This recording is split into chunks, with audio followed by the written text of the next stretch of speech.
বৰ্তমান মইতো গুৱাহাটীত থকা হয়, যিহেতু মই কটন বিশ্ববিদ্যালয়ত বৰ্তমান অধ্যয়নৰত। আমি ঘৰলৈ আহিলোঁ গৰমৰ বন্ধ বুলি। তাৰপিছত আমি আহি পেলাই দেখিলোঁ যে আমাৰ ইয়াতে যিকেইটা অঞ্চল আছে, গেলেকী দাঁতিকাষৰীয়া অঞ্চল, ৰঙাগৰা বুলি কয়, যিটো বৰ্তমান দোলাকাষৰীয়া পঞ্চায়তত পৰে, শিৱসাগৰ সমষ্টিৰ এটা ভাগ। তো তাতে আমি দেখিলোঁ যে তেওঁলোক প্ৰায় 3 মাহ ধৰি বানাক্ৰান্ত হৈ আছে, 3 মাহ ধৰি বানপানীত আছে আৰু তেওঁলোকে কোনো চৰকাৰী সাহায্য পোৱা নাই। গতিকে আমি যিকেইজন মোৰ লগৰ 6-7 জন বন্ধু আছিল, তেওঁলোকৰ লগত লগ লাগি আমি ন্যূনতম এটা নিজৰ পকেটৰ এটা খৰচা উলিয়াই তেওঁলোকক আজি সামান্য খাদ্য বস্তু দিবলৈ আমি আহিলোঁ। তেওঁলোকক খাদ্য বস্তু দিলোঁ, চাউল দাইল এনেকৈ কৰি। তাৰপাছত তেওঁলোকে খুব দুখ অনুভৱ কৰিছে। আজি তেওঁলোকক 3 মাহ ধৰি তেওঁলোক পানীৰ তলতে আছে, প্ৰায় একঁকাল পৰ্যন্ত পানী, আৰু চৰকাৰী কৰ্তৃপক্ষই আজিলৈকে কোনো বুজ লোৱা নাই বুলি তেওঁলোকে আমাক জনাইছে। তেওঁলোকে চৰকাৰৰ ফালৰ পৰা কোনো সাহায্য পোৱা নাই।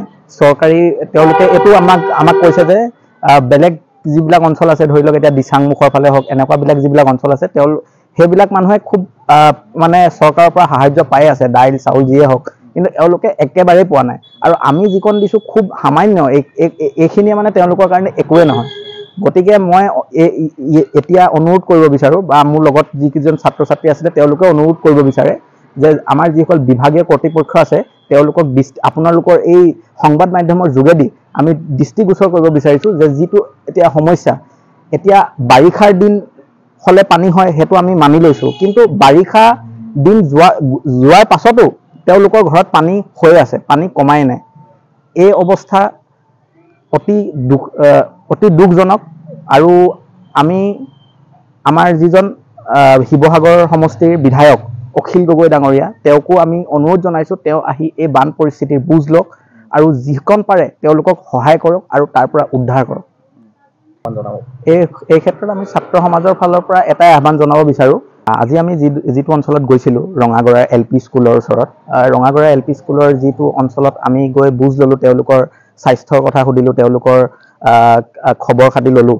তেওঁলোকে আমাক জনায় যে তেওঁলোকৰ যিবিলাক ওচৰৰ কিছুমান মাটি, যি মাটিত দি মানে পানী গৈছিল, তেওঁলোকৰ কালভাৰ্ট কিছুমান আছিল, সেই কালভাৰ্টবিলাক কিছুমান মানে প্ৰায় তাৰে মানুহে মানে তেওঁ ঘৰৰ বাৰীয়েদি কিয় যাব দিম বুলি, বা পানীটো কিয় ওলাই যাব, বা তেওঁ নিজৰ ঘৰৰ ভেটিটো অলপ ওখ কৰিবৰ কাৰণে মাটি পেলাই ডাম্পাৰে মাটি পেলাই তেওঁলোকে এই কালভাৰ্টবিলাক বন্ধ কৰি দিলে। আৰু কালভাৰ্টবিলাক বন্ধ কৰি দিয়াৰ ফলত আজি এই পানী তেওঁলোকৰ ঘৰৰ পৰা ওলাই যাব পৰা নাই। তেওঁলোকে দাবী কৰিছে যে যোৱা 10 বছৰত যিডোখৰ জেগাত পানী হোৱা নাছিল, আজি সেইডোখৰ জেগাতো পানী সোমাইছে, সেই মানুহ ঘৰতো পানী সোমাইছে, আৰু তেওঁলোকৰ পানী 3 মাহ পৰ্যন্ত ওলোৱাই নাই।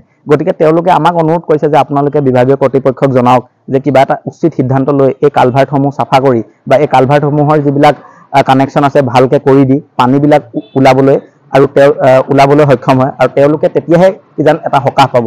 নহ'লে আমি এনেকুৱা দেখিছোঁ যে তেওঁলোকে প্ৰায় 12 মাহ পানীৰ তলত থাকে বুলি ক'লেও বেয়া নহয় প্ৰায়।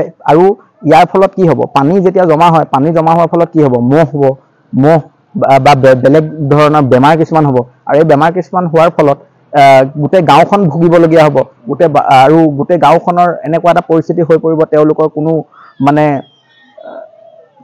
তেওঁলোকে মানে কোনো শান্তি নোপোৱা হ'ব আৰু তেতিয়া। তো আমি এতিয়া অতি মানে এটা বিশ্বাস আমাৰ আছে, যিবিলাক চৰকাৰী বিভাগীয় কৰ্তৃপক্ষ আছে তেওঁলোকে খুব সোনকালে এই সমস্যাৰ বুজ ল'ব আহিব, আৰু এটা উচিত সিদ্ধান্ত লৈ তেওঁলোকৰ সমস্যা সমাধান কৰি দিব বুলি আমি আশা ৰাখিছোঁ। ঘৰ, অফিচ, গুদান আদি সলনি কৰাৰ কথা ভাবিছে নেকি? পিছে সলনি কৰিব হয়, সকলো বস্তু এঠাইৰ পৰা আন ঠাইলৈ সহজে নিয়াটো জানো সম্ভৱ? চিন্তা তাতেই নহয় জানো? কেৱল ঘৰ অফিচে নহয়, ডাঙৰ মেচিন, বাইক, ডাঙৰ গাড়ীকে ধৰি সকলো বস্তু। পিছে এতিয়া আৰু চিন্তাৰ কোনো কাৰণ নাই। আপোনাৰ এটা মাথো ফোন কলতে সমাধান হৈ পৰিব এনেসমূহ সমস্যা। আপোনাৰ কাষত আংকুশ কাৰ্গো পেকাৰ্ছ এণ্ড মুভাৰ্ছ সমগ্ৰ ভাৰততে প্ৰভাইড কৰে ডোৰ টু ডোৰ ছাৰ্ভিচ। গতিকে দেৰি কিহৰ?